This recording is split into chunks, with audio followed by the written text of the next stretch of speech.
I also tell people to try using Instagram like a funnel. The way that would work is do some reels. That would be the top of your funnel. And that is going to be seen by a lot more people. Instagram likes to show reels to people outside of your direct following. And then once people are liking your reels, they might decide to follow you and see your content on your profile. And I'd like to bring on our guests, Eric Buto and Corey Walker. They're the authors of the third edition, actually of all three editions, of Instagram for Business for Dummies. And it's now out today from Wiley. Welcome, Eric. Welcome, Corey. Great to have you on. Thank you. Thanks, Thanks for Ross. having us. Yeah. So, Corey, you've written 6 now dummies books with Eric. Eric's got. Well, this is actually the fifth. This is your 5th. Okay. Yeah. So, Eric, you've got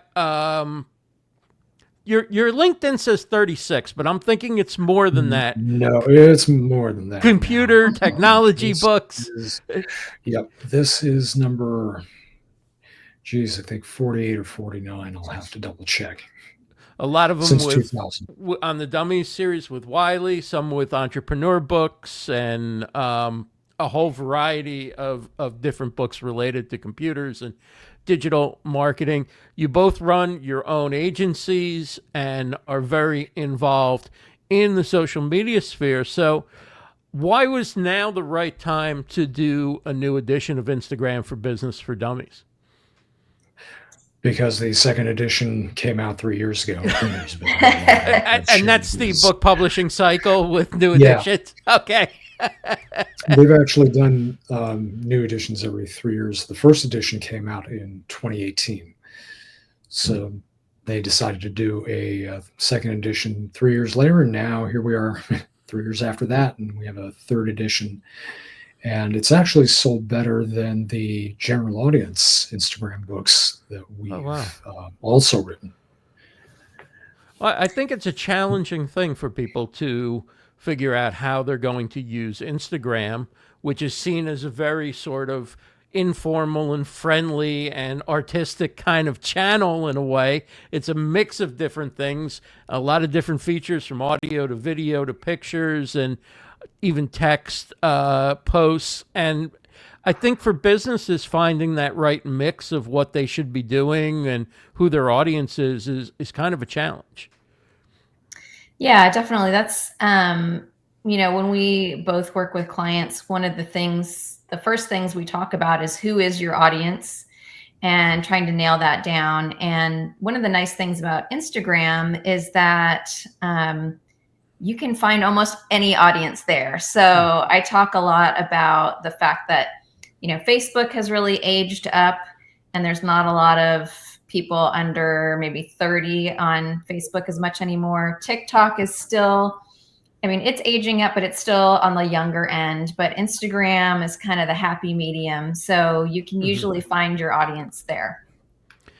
So what's new about Facebook? About Instagram, Facebook too, but really let's focus on Instagram as one of the three kind of most social parts of the Meta family. But Instagram's kind of, like you say, it covers a wide swath of users from businesses and individuals of all different demographics. What's new about the platform, or what's changed since the last edition? So Reels, we had Reels before, but they've just added a lot of features.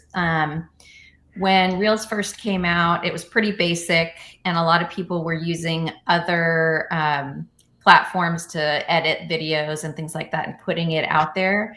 But now Instagram has really made it a one-stop shop. So you can do all of your video editing, add audio, do some almost like sound remixing. I just was in there doing my video to promote the book, and it now lets you add a fade at the end of your audio. So the Reels has been a big change. They've also added a lot of capability for editing just regular posts. So if you have a photo, you can now add things to your photos. Lots more on stories. But then new features altogether, notes. So you can add a note in the messaging area, and you can also add a note on someone else's content, which I still think is a little weird, but but you can do it. I've been careful about that. Yeah. Broadcast channels are new since our last edition. AI features that you can add, that you can create stickers using AI. You can search for things using AI. I don't know. Are there any of the more technical stuff, Eric, that I'm missing? No, I think you've pretty much covered all of the new stuff. Obviously, we have a lot of the older stuff too, the bread and butter stuff like photos and videos, and why isn't this working? How do you fix problems? We also have a lot of other materials that didn't make it into the book on dummies.com. For That's example, true. we had a chapter on linking with threads because, of course, Instagram wants you to connect with threads at every opportunity. So we have that on the dummies.com website as well. One of the things I saw was the new. There's a new algorithm or a way to refresh your personal algorithm if you're not happy with what you're seeing in your feed. Can you talk a little bit about how that works? Yeah, so that just came out, I think last week is when that came out. So it's not in the book because it just came out, and that's one of the issues with writing a printed book is keep changing things. But yeah, so you can reset your algorithm, and that is a way to kind of wipe out what Instagram has decided are things that you want to see. So say like my daughter used to play volleyball. So say I was watching all these videos about volleyball. And so Instagram said, oh, you love volleyball. I'm going to just keep showing you volleyball. Well, my daughter's now off in college, doesn't really care about volleyball. I don't really want to see volleyball anymore, but Instagram thinks I still do. So with this reset, I can, go back and start looking at new things to kind of retrain it to say, oh, okay, you've changed. And now you're really more into this type of thing. So that's basically how it works. Now, the one thing I will say is you can't undo it. So once you've done it, you're stuck with this new, more blank algorithm that you have to train. Right. And I wasn't able to access the last time I went in, it didn't give it to me yet. So I don't think it's fully rolled out everywhere because I wanted to try it, but it didn't let me try it. So what I love about the book is you not only go through how to do things, basically for people at any level that they're going through, and there's come across something they're not sure how to do, like how do you make a business account from a personal account? You've got the steps in the book, but you also talk a lot about what to do and how to kind of go about planning to have a successful account. Can you break down a few steps for people who may be new to Instagram for business, or they're not getting the results yet that they were hoping for? What are a few of the steps that you recommend to your clients that you've seen people do to have success on Instagram? Well, the first thing is usually identifying your target audience to make sure that you know who you want to talk to, and then are creating those messages that speak to that audience. So that's kind of marketing 101. That's not Instagram specific. That's what you should be doing for any platform. And then I also tell people to try using Instagram like a funnel. And so the way that would work is do some reels. That would be the top of your funnel. And that is going to be seen by a lot more people. Instagram likes to show reels to people outside of your direct following. And then once people are liking your reels, they might decide to follow you and see your content on your profile. Once they're kind of in there, they then can get access to your stories. And that's where I tell people to just do a little bit more personal stuff. If you stick more to business on your regular page on the stories, you can do more behind the scenes, or if you're comfortable sharing stuff about your family, you know, that kind of thing. And then finally, if you want to kind of finish the sale, I tell people to do lives where they can interact directly with people and talk about either their product or their service directly. There's so many different features. Are there a few that you focus in on, Eric, for your own account or for your own clients? There you are. Right now, for my clients, it's, you know, very what Corey said. You know, identifying your target audience, where and what do they respond to? Do they respond to reels? Do they respond to more photos? Do they respond to live events? And then tailor a solution that will, you know, like Corey said, it's a funnel. You know, bring eyeballs in, figure out, okay, this is working, this is not working, and you know, you finally, it's sales 101, really, just figuring out, okay, what's resonating with people and get them to a place where you know, you actually have more and more, hopefully more qualified leads. Right. Are there things you can do to help the algorithm support you? Well, I would say consistency, first of all. Using now Instagram lets you use SEO. So before, you really had to rely on hashtags to get found in the algorithm and get kind of categorized. But what a lot of people don't know is that now Instagram really factors in a lot of SEO. So not your username, but your, I guess, account name is SEO searchable. Your bio is SEO searchable. Your caption and even the words that you speak in video is accounted for in SEO. So I would say, yeah, once you have that target audience and know who you want to speak to and know the keywords that they're interested in, sprinkle those in as much as possible in SEO to help that, and be consistent, and, you know, get out there regularly so that the algorithm says, hey, this is a really active account and they really specialize in X. Should you still be stuffing your post or your first comment with 30 hashtags? Well, that is a debate. I don't usually use that many. I do use hashtags still. They just came out with something that said they're not going to have hashtags as something that you can follow, because before you could actually follow a hashtag and see that content. Right. So they're taking that away. I suspect that they are trying to lean in more on the SEO, and I don't know if they'll phase out hashtags altogether. But I think it's still worth doing because it is still categorizing that content. But we'll see where the future takes us on hashtags. Yeah. I guess when you're looking at stories, you mentioned behind the scenes, personal stuff.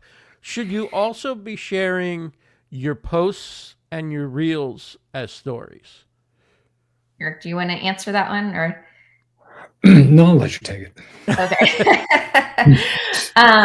Yeah, I still do. I figure it's one more area that people can be exposed to that content, because there are people that you know, only watch stories and they just kind of let them keep running. So it's just one more opportunity to be seen on the story. And I like to, you know, I'll share, say, a reel over to my stories, but then I'll have some context, you know, I'll put some kind of text over it to explain it. Or the nice thing about stories too is that you can actually link out from stories. So if you were selling a product, you could put the link directly to that product within stories where you couldn't on the regular feed. Now, let's say you have 3 stories about that product. Do you just put the link in the first one, just put it in the last one, or would you put it in all 3, or is that come across as spam? Like, what's the etiquette? I know Eric, you've worked on digital etiquette for dummies books. I think it depends if if they build on each other, if it's kind of like it's a story that's building, then I probably wouldn't put it on all of them. I just maybe put it on the end one.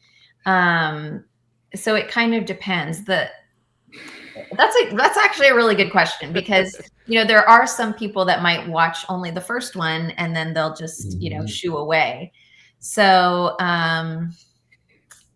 yeah, I think it's kind of a personal preference and the way you set it up. If it is something that like one card in the story leads to the next, I would probably just have it at the end. But if they're completely different, I actually wouldn't. I would probably space them out over a couple days versus boom, boom, boom, and then have them all have that link, because that is a little like too aggressive. Right. Carousel posts. Are those still the way to go? For a while, like all the Instagram gurus were like, you got to do your posts as carousels. People will flip through. They spend more time. They're more likely to subscribe. If they stop somewhere, they can get the post again in their feed as where they left off, the next one that they haven't seen.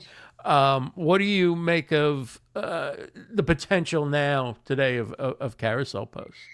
No, all those things that you just said, I agree with and are good. Carousels are bumping up to almost the level of reels. So I am very pro carousel, and part of that reason, well, first of all, there's a lot of my clients are service-based providers, and sometimes they don't want to be on a reel.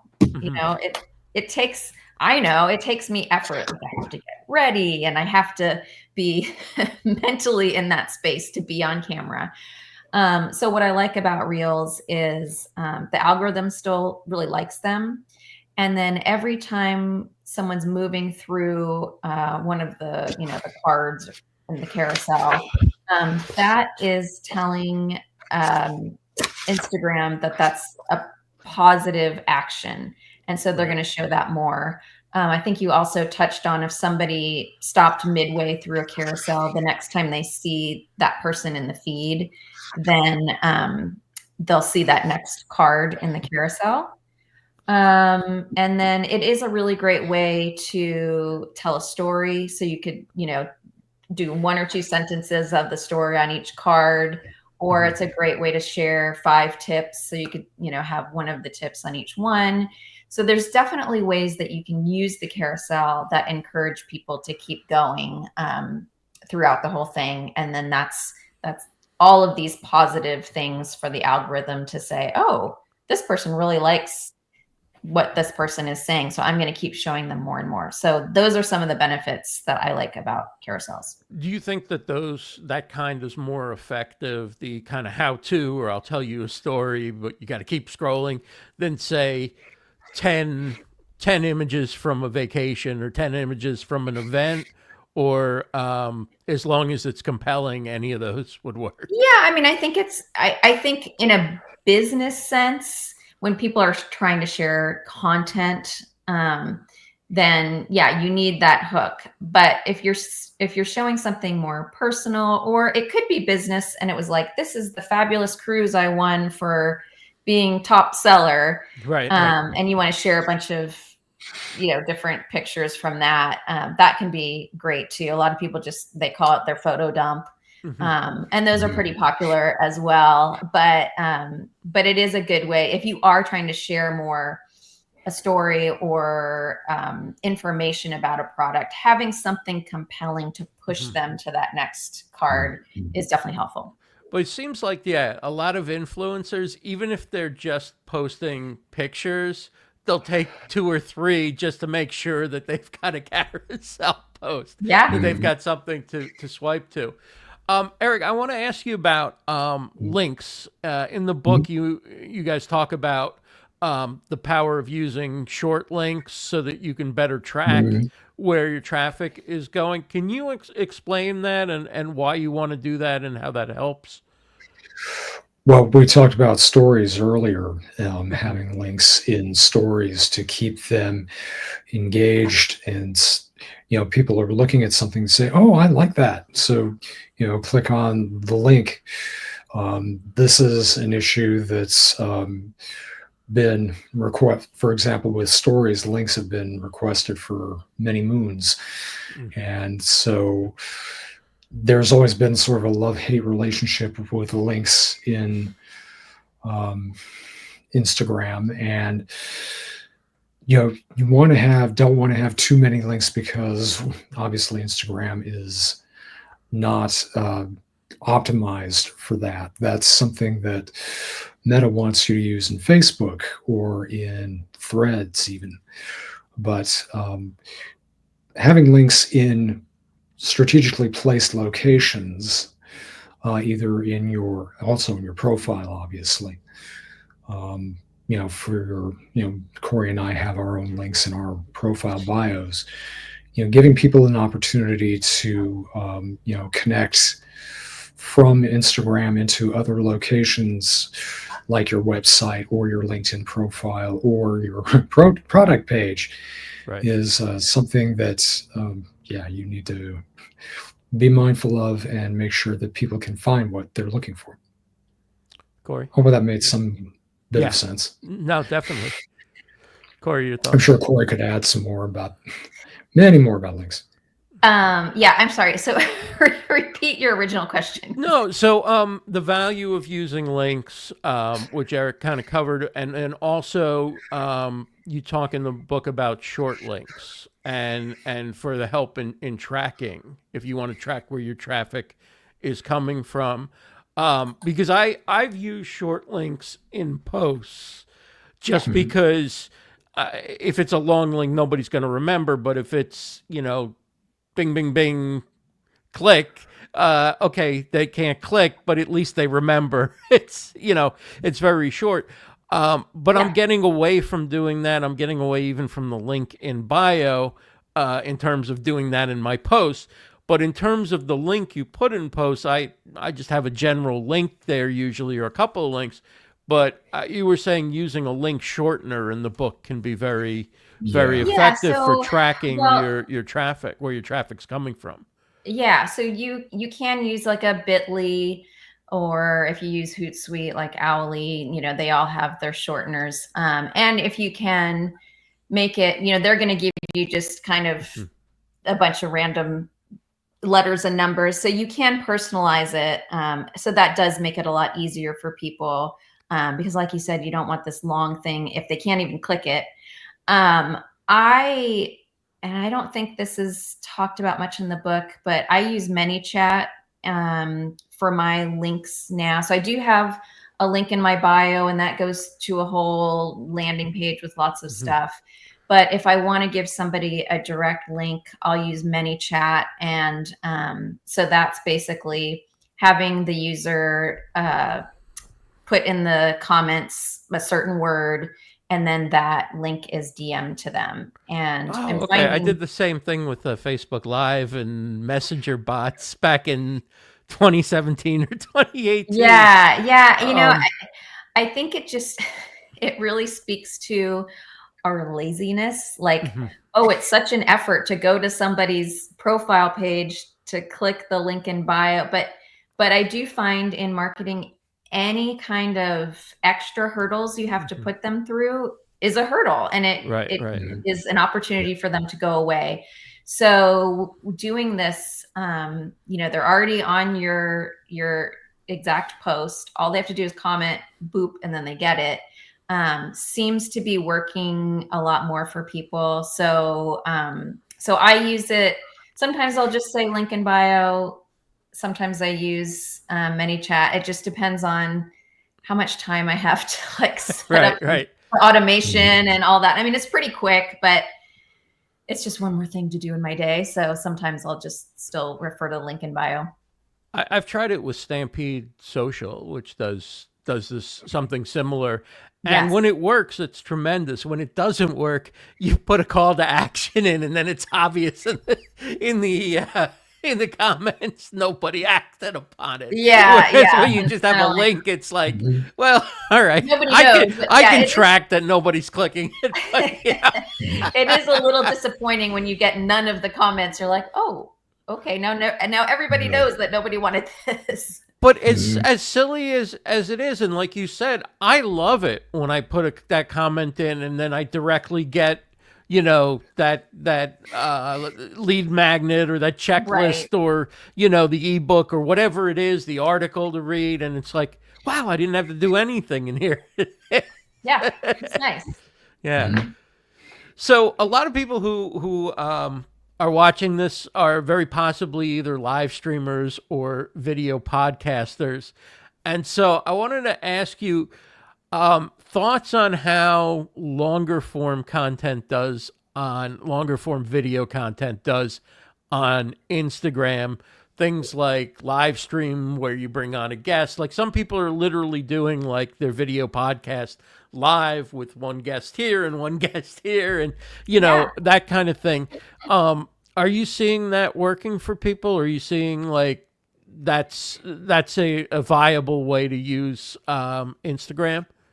Yeah, I mean, you could run your entire podcast through Instagram if you wanted to do a weekly live show. That's a great Mhm. option. And now that you can bring on, so many people, I mean, usually I would just recommend no more than about what we have here, because it gets a little complicated. But Mhm. yeah, it's a great option for people that don't want to mess with YouTube and then promoting it over here. And if they want to just encapsulate and do everything on Instagram, especially if they are more of an Instagram focused type of business, Right. it can work really beautifully. And you can sell directly through there. You can also have your Shopify store, which we don't really get into Shopify in Mhm. this book because it's a whole other animal. But there's definitely things that you can link in with it to do a podcast, to do sales, all of that. Are there certain thresholds you need to reach in order to open a Shopify store on Instagram, or is that available? That's a good I have question. to take I a don't look. I don't really work with Shopify. I don't really work with clients that have Shopify stores, so I'm not sure about that one. Yeah, I haven't Yeah. thought Same. about it, but yeah. So when it comes to things like reels and stories, another piece of common advice out there for those things is shorter's always better. 3 seconds, 5 seconds. Do you guys follow that rule, or do you do what you feel like doing? And there's no evidence that shorter necessarily works better than longer. Eric, do you want to talk about it? Or I've always found that shorter bites have resonated more with me and my clients Mhm. yeah. rather than Yeah, I would agree. I replay. I talk about people having a goldfish brain now. And Mhm. I think I think TikTok's kind of ruined our brains a little bit, and everyone's got a very short attention span at this point.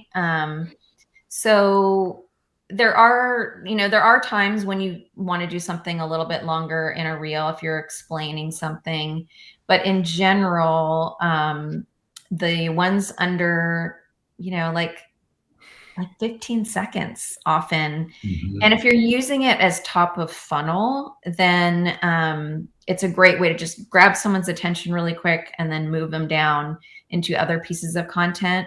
There are reasons, like I just did an unboxing of the new book, and that was a little bit over 60 seconds Wow. because I had to explain some of the stuff that's in the book. Right. But yeah, if you're just trying to grab attention, have a really good hook, share a tiny bit of information, and then call to action, and then move them on through. Because for the most part, most people, when they're going on reels, they're just like, so. Mhm. One of the cool things I'm noticing that people are doing is they're doing a very short reel that's like a few seconds, but then the information is in their description. So they Mhm. must be getting a lot of views as people are like, let me get to their description and figure this out. Like, Yeah, that's kind of gaming the system a little bit because they know that someone, if they're reading it, then the reel just keeps on playing and they're getting, those extra views. It also is helping their algorithm because Instagram likes it when someone plays the entirety of your reel. Right. So obviously in 3 seconds, I mean, even if you don't intend to, Right. just pause You it can't for a help minute, it, right? like 3 seconds, you're going to see the entirety of your whole thing. And so Instagram says, oh, they watched the whole video. Well, yeah, because it was 3 seconds long. So, I mean, I don't love that because I feel like it's cheating a little bit, but I think it does work. There was one that was popular probably 6 months ago that got super annoying. And it was just this like one where it was a blinking sound and people would do it for 1 second. And then, it would just keep going over and over. And I saw so many of these stupid blinking videos. I'm like, so yeah, people do that, but I don't love it. What does somebody who's getting into Reels need to know about music and selecting music? Do they select it from the platform? Do they look for the most trending? Do they look for up and coming? Do they go with what works just best for the video? Like, how should they think about selecting music if they add music to their reel? Yeah, I mean, it kind of depends on what their goal is. If their goal is purely to be seen and get more traction in the algorithm, then when they go over to add their music, they should look for the ones that have like a little arrow showing up. And I like to tell people to do the ones that are less than, 25,000 views. If it's gotten up to 3 million views or something, then it's gotten overused and oversaturated. Yeah. Right. Yeah. So if they do that, the other thing that you need to be really mindful of, if you are using music and you're talking, there are volume adjusters. So you want to make sure that you look at that because, if I put music in the background of when I'm talking, I'll put it on a volume of 2. Right. And it still shows up because I don't want it drowning out what I'm saying. I just want it as kind of a nice thing to make it more professional. And then there's some people when choosing music, going back to that it might just be they want something that fits with the ambiance of whatever they're talking about. So so sometimes, yeah, it makes more sense to just pick something, even if it's not popular, just because it really goes with whatever they're speaking about, or some walk down a lane that goes well with something of that nature. Yeah, and Instagram has a lot of different categories of music, so that you can select from either trending or is it nice and relaxing, or is it more exciting, or music of that kind. Yeah. So you guys talk a lot about how to do things and kind of the right things to do.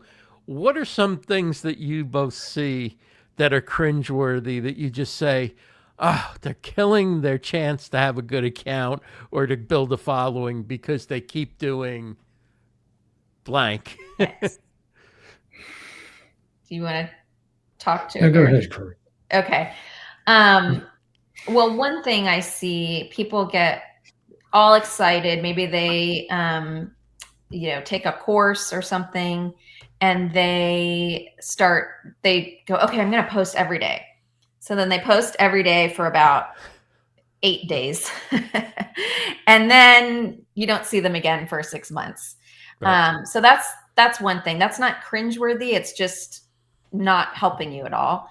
Another thing I still see some people do on some of the, I don't want to say drier, but some businesses that you wouldn't classify as being fun, maybe Right.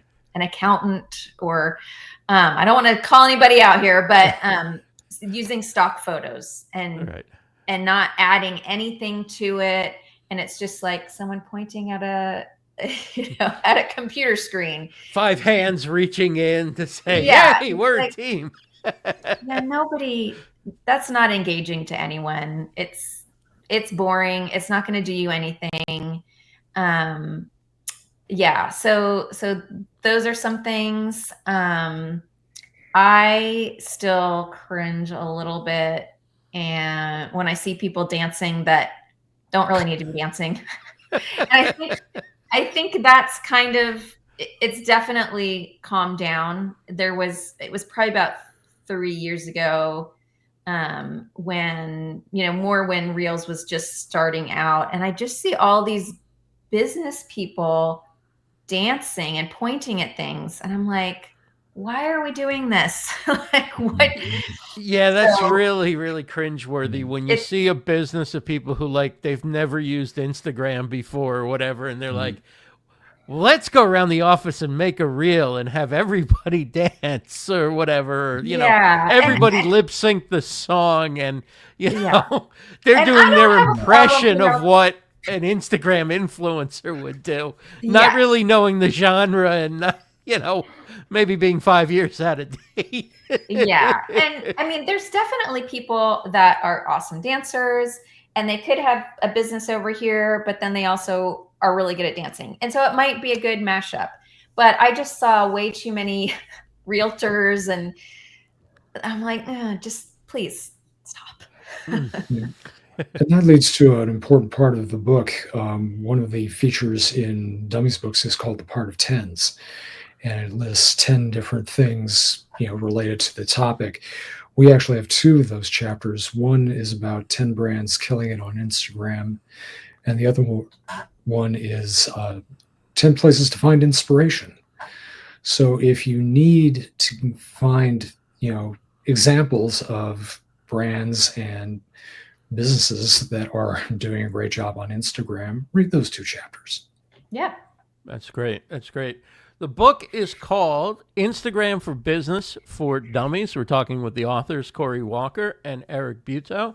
One of the questions I have is about third-party products that work with Instagram. Some are maybe officially considered partners, and some may be hacking their way into things, or figured out the API or something. Yeah. Are there any? You mentioned ManyChat. I've gone live with StreamYard on Instagram. But are there any third-party apps that you think are valuable for business people to use on Instagram and enhance the experience? Yeah, so I like ManyChat. I know you mentioned StreamYard. They used to be really restrictive about any live things that would go through Instagram. So people would literally have to have their two phones, one doing Instagram Live natively and StreamYard for everything else. So luckily they've opened that up a bit. There's also several link in bio companies that allow the links, to have more of a nice landing page for links out. I personally use Stan Store. I like that one. It's probably better if you have products to sell. There's other ones. There's I think link in bio, Linktree, several of the different things like Hootsuite might have their own landing page. So there's that. And then, most of the schedulers now go through Instagram, and that's super handy. I use Later for my Instagram scheduling. One of my corporate clients uses Hootsuite, and another one uses Sprinkler. Those are bigger, enterprise type accounts. So definitely the scheduling is great to use those, especially if you have multiple clients. I like having it all kind of in one spot. You do cover ads in the book. Can you give just a short, either one of you give just a short, kind of a short sense of is ads for the small business owner, the solopreneur, is ads a good investment? Does it drive traffic? Is Instagram a good place to go ahead and either create awareness or, close that sale? Yeah. So I like to use Facebook's Ads Manager. Also covers Instagram, I guess, Meta as a whole. Mhm. So I like to use that and use their kind of Facebook/Instagram combo. And basically, if you're using Meta as your ads manager, that's the default, is to go on both.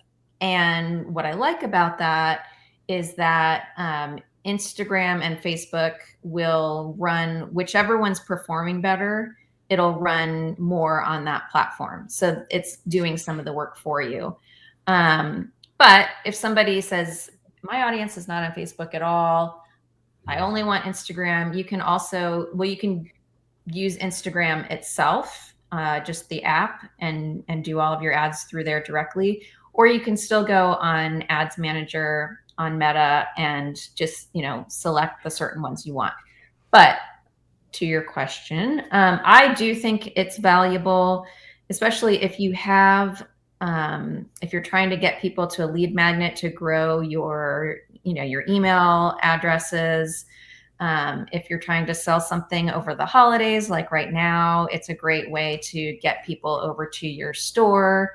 So I do believe in it. And as the algorithm gets tougher and tougher, sometimes you just need that little boost of an ad to get you over that hump, to get seen a little bit more. And chapter 9 in the book covers how to create a winning ad. Yeah.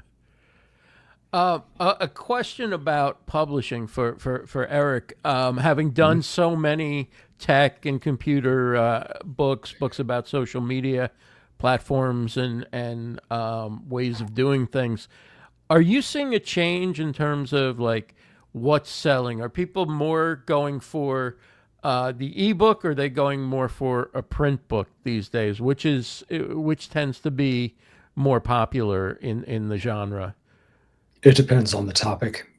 For example, Instagram for Business for Dummies are probably going to be more for people who want to actually read a printed book, and that's why it's selling more. I think people who are in the general audience Instagram space are not buying the printed book as much. They're more interested in ebooks. So it really depends on what the subject matter is and who the audience is. Yeah, one of the things that I've been noticing across genres is that the price of ebooks seems to be creeping up closer to the price of print books. I don't know if that's just anecdotal or if that's something we're seeing, and is that because more people are reading ebooks in general, so the value has gone up? Or I think that's right. I think people are wanting to buy more ebooks that they can just read on their tablet or in their e-reader, and so publishers are taking notice and saying, hey, we should actually be charging more for these books. And fortunately, publishers are still good about adding royalties for ebooks as well as print books. That's great. Well, I can't wait to finish the book. It's great. It's available today. You can get it on Amazon and other booksellers. It's Instagram for Business for Dummies. Instagram for Business for Dummies.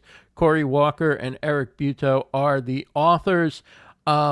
Anything else in terms of where people can find you, where they can connect with you? You've got both of your Instagram handles up on the screen, but for those people listening on the podcast, where is the best way to connect with you for people who are interested? Eric, I'll let you go first. Well, you can find me on Instagram, of course, at Eric Buetow. That's my Instagram handle, but you can also find me on LinkedIn and Facebook, and last name is spelled B as in boy, Utow, as I am well trained in saying. And the owner of the Buetow Communications Buetow Group. Communications Group, that's right. And Corey, where can people find you? Sure, you can find me on Instagram at Corey C. Walker, and I'm also on LinkedIn under the same name. And then my business is called The Marketing Specialist. So you can find me at themarketingspecialist.com. And then all of our books are on Amazon and Barnes & Noble, bn.com. All right. Well, thanks so much for joining us. It's really a wonderful book, and it's great to get your insights as well on the platform and the publishing business and everything else going on related to Instagram and books. Thanks so much, Corey and Eric. Thank you. Thank you very much, Ross. Really appreciate it.